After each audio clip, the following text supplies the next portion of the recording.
All right, what's going on, family? Welcome back to another Real Talk. Man, what a touchy subject here. But off top, let me give the Most High all the honor, the glory, all praise, and worship. Thank you, Holy Spirit. Thank you, Yahushua, who hung, bled, and died. Very touchy subject here. And we've seen this so much and still see it. The title says, Your Own Children Wasn't Good Enough.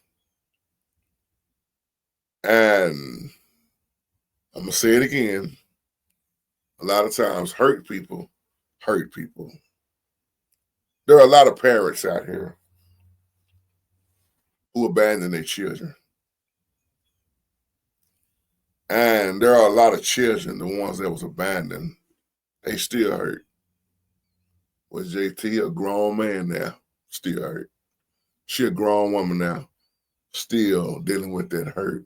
But you know, one thing that I love to see is that the children that was abandoned, they use that and they become the best for their children. That don't always turn out that way because some that was abandoned, they do the same thing that the parents did. But I love to see when you got a sister or a brother here that say, I could never do my children like that. I love my children. I'm there for my children. But there have been some terrible situations that happened where, especially when the parent was young, may have been drugged at a party or raped or whatever the case may be. And being young, hey, I gave up my children. Grandma raised my children. There was a stepmom that stepped up or a stepdaddy that stepped up.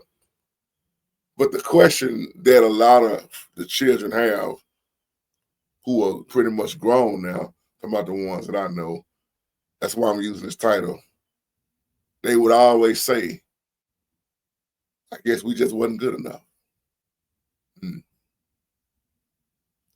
Wasn't good enough for my mama. Wasn't good enough for my daddy. And the hurtest thing that you see, I'm gonna use my partner K Ray for it. I remember my brother K Ray saying this years ago.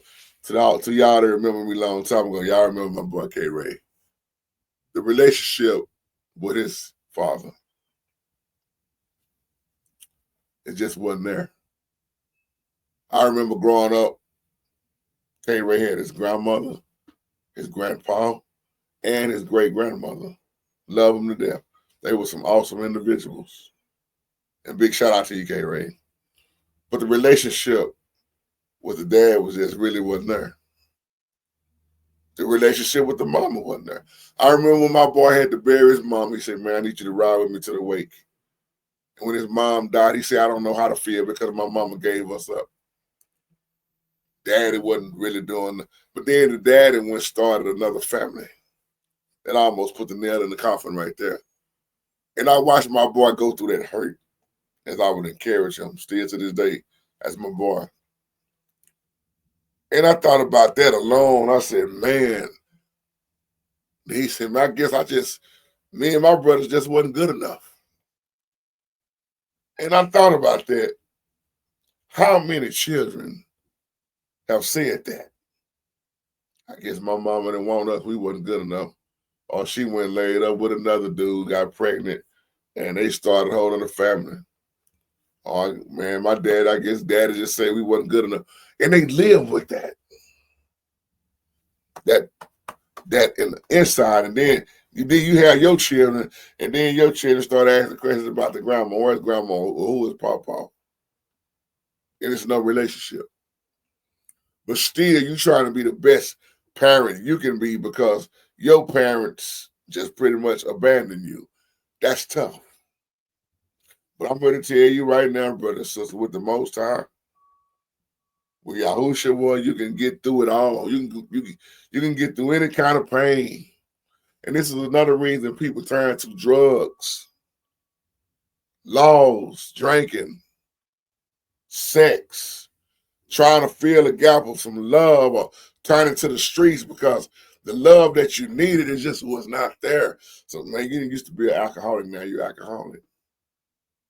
You know what I mean? That people turn to crack, cocaine, and I mean, you name it, because the hurt, the pain.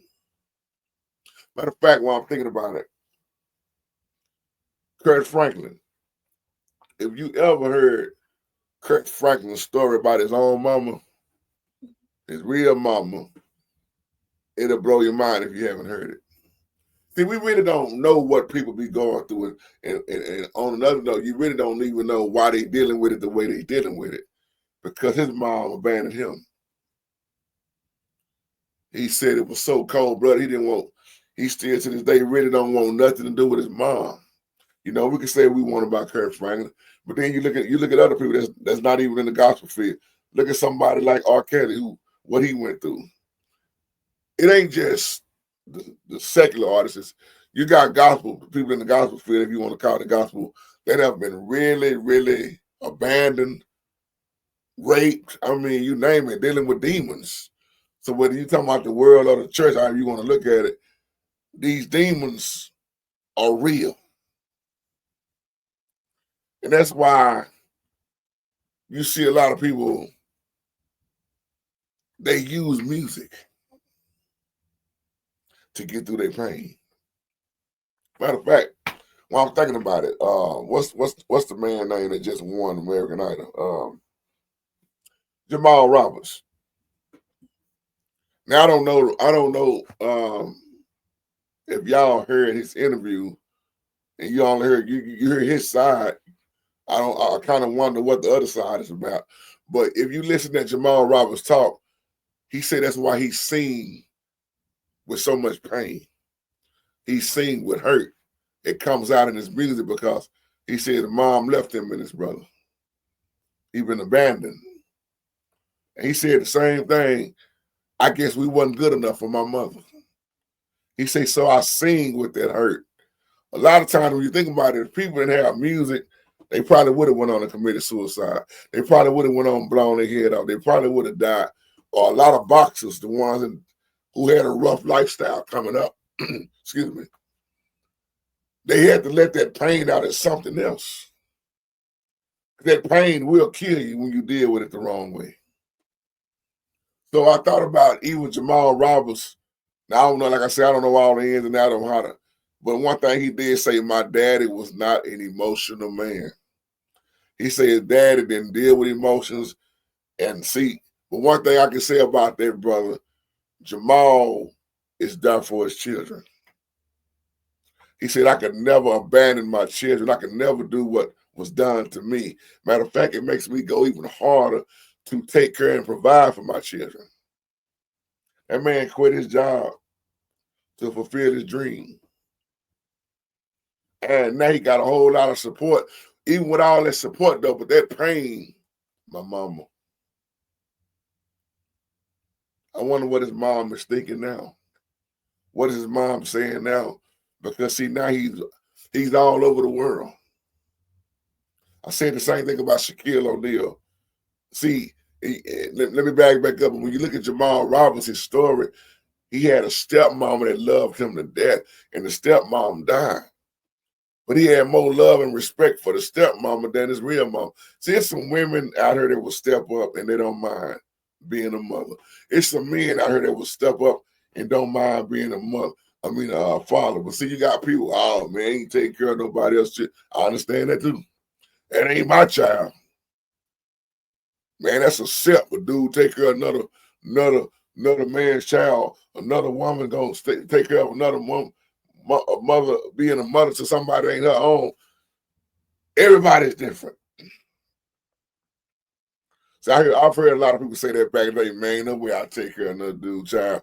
But when that child becomes successful and start making all that money, them same dudes out here, man, I wish I could have been a stepfather. Because look at how Shaquille O'Neal took care of his stepdaddy. How his stepdaddy raised him while his real daddy was just out there, locked up. And you see the utmost respect Shaq had for his stepfather at the time, who passed away. He was angry at his real father, but still he forgave him. So I'm using all that in this video to tell you, everybody deal with pain different once again. But at the same time, the children want to know, wasn't I good enough? And that's the part that really hurts once again. Well, mama, how you gonna abandon me, but then you got a whole other family over here? Daddy, how you gonna abandon me, but then you raised them 3 boys over there? They was good enough, but we wasn't.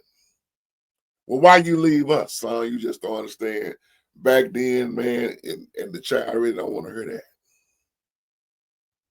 See, as men, fathers, we got a hard up accountability on us, y'all. Hard responsibility. The Holy Spirit put it on us that way to raise our children, to discipline our children, to be there for our children, to guide our children, to provide for our children. He even said, fathers, don't provoke your child to anger. He said, fathers, raise your children. He said, a man don't work, man don't eat. He said, a man that don't take care of his immediate family is worse than an infidel. Notice he said all that about a man, about a father. I don't really like to use the word father when I'm talking about us because call no man good but the father. But as a daddy, our responsibilities, what are we going to say on Judgment Day, fellas? Man, I just didn't have time. You know, she just seemed like she had a better thing going than, you know, they mama, father. I felt better to raise them when I know I already had them. See, it's a lot of children out here with no love, y'all. And then the ones that wind up going to the streets, dying in the streets. Or how many men have you heard say, I don't know how to be a father, or I don't know how to be no daddy because I didn't have no daddy. My daddy wasn't around. Or my daddy wasn't a hoe, or Papa was a Rolling Stone. I picked up what he was doing. I didn't know how to love. And then here you are, ladies, trying to be patient, trying to understand this type of man, and you lay down with that man, and you get pregnant by that man. You have children by that man, and you try to figure out, is he gonna change all the way or not? I know if I marry him, he'll change all the way. See, you got to realize you don't change the person. It's not your job. You may play an impact on certain things, but it's the Holy Spirit job to change that person. Because you'll waste a lifetime trying to change somebody. I know y'all done figured it out by now. Any of us that ever try to change somebody, you realize you were just wasting a lot of time. That person have to be willing to change. How many people have tried to help change somebody that's not even wanting to change themselves? When they go to church, JT, I know. When JT, that's the pastor, I know, and he don't want to change. So you just got to let the Most High do the working on the individuals. And on that note, family, I love you. Sorry my voice going in and out, but love y'all and have a wonderful, blessed day. Shalom.